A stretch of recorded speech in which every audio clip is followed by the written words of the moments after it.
بسم الله الرحمن الرحیم. لکه څنګه چې تاسو میډیا ورته پته ده چې دوه ورځې مخکې په باجوړ کې کوم خودکش حمله وشوه او یو قیامت صغرا برپا شو، نو داسې د پښتنو لپاره نوې خبره نه ده. د څلوېښتو کالو نه بین الاقوامي چې ځان ته طاقتونه وایي هغه د پښتنو لپاره بین الاقوامي هجرتي قاتلان دي او د پښتنو خاوره چې ده د امونه والا د اټکه پورې په دې کې د خپلو مفاداتو لپاره خپل مفادات چې دي هغه د پښتنو په وینه رنګ کوي. دی واقعي ته چونکې په دغه ورځ باندې د چین نایب وزیر اعظم اسلام آباد ته راته، د ایران وزیر خارجه را روانو، د سعودي عرب ډیر خلک را روانو اسلام آباد ته چې د پاکستان سره تړونونه وکړي. خو ډیر په افسوس سره زه دا خبره کومه چې چین له هم دا پکار دي، روس له هم دا پکار دي، سعودي عرب له هم دا پکار دي، امریکې له هم دا پکار دي، یورپ له هم دا پکار دي. که تاسو مضبوط پاکستان غواړئ نو دا د مضبوط افغانستان نه بغیر او دا د مضبوطې پښتونخوا نه، د معاشي طور ثقافتي طور د مضبوطې پښتونخوا او بلوچستان نه بغیر نه کېږي. کم ګیمونه چې تاسو جوړوئ په دې خطه کې د یو بل د ښکته کولو او بره کولو دپاره، په دې باندې ټول پښتون قام اوس پوهه دی. زه دا کوم نوی جنګ چې دی د دې بنیاد په دوحه کې هغه وخت کېښودی شو چې په هغې کې چین هم ملوث و، په هغې کې روس هم ملوث و، په هغې کې عربیان هم ملوث و،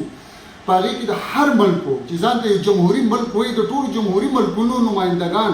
په دې باندې متفق شو چې د افغانستان یو جمهوري حکومت راوغورځوي او هلته کې د دهشتګردو حکومت کېني. او د هر ملک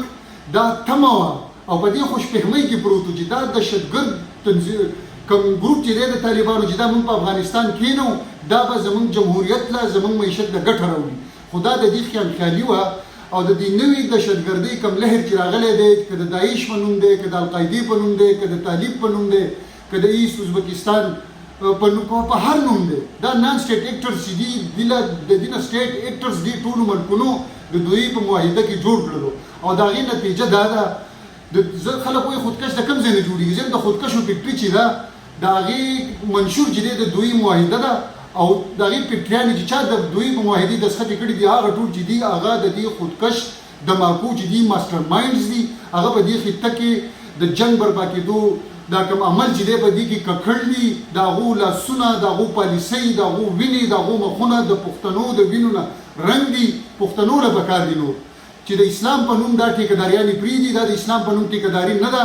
دا د امریکې، د چین، د روس، د عربیانو د مفاداتو ټیکهداري ده. دا ټیکهداري چې موږ نه پرېښودي. او چین، روس، هر هغه ملک چې په پاکستان کې ترقي غواړي نو هغه اول پښتون او بلوچ له ترقي ورکوي، هغه پښتون او بلوچ وجلي نو. ځکه چې د پاکستان سټریټیجیک معدنیات چې دي، که سټریټیجیک لارې چې دي، دا خو یا د بلوچستان نه تېرېږي، یا د پښتونخوا نه تېرېږي، یا د کابل نه تېرېږي، یا د ننګرهار نه تېرېږي. که د چا دا خیالي، د چا دا سوچي چې زه به کابل وسېځم، زه به پېښور وسېځم، زه به کوټه وسېځم، زه به بیجینګ آباد کړم، زه به واشنګټن آباد کړم، زه به ریاض آباد کړم، زه به دوبۍ آباد کړم، زه به قطر آباد کړم، نو دا بالکل خیالخیالي ده. موږ ټولو پښتنو له پکار دي چې په یو بل تهمتونه الزامونه نه لګوو چې دا غلط کار کړی. د پښتانه چې څومره هم مبارزین دي، که د هرې پارټۍ دي، که مذهبي آیا مولانا سمیع الحق و چې د دې ځان ته به د طالبانو پلار وي، د هغه سره چې کوم عمل وشو دا ورسره چا وکړو؟ دا ورسره خپلو بچو ونه کړو؟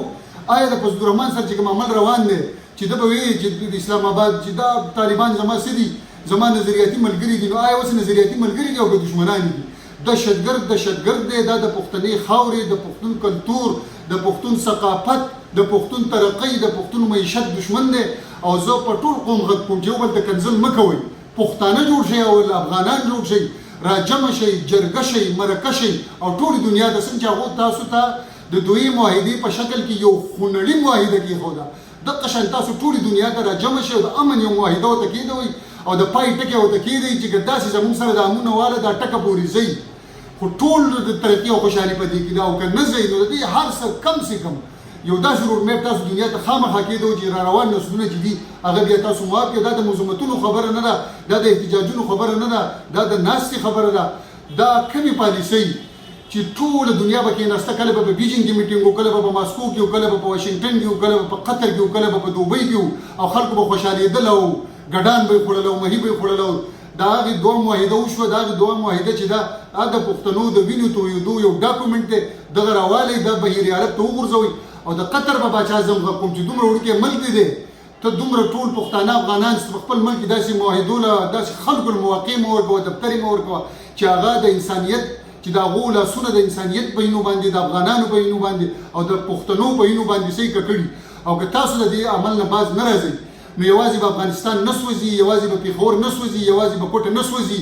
دا به واشنګټن هم سیزي لکه څنګه چې 9/11 کې سیزلی دا به بیجینګ هم سیزي دا به ماسکو هم سیزي دا به اسلام آباد هم سیزي او دا به لاهور هم سیزي ډېره مننه ډېره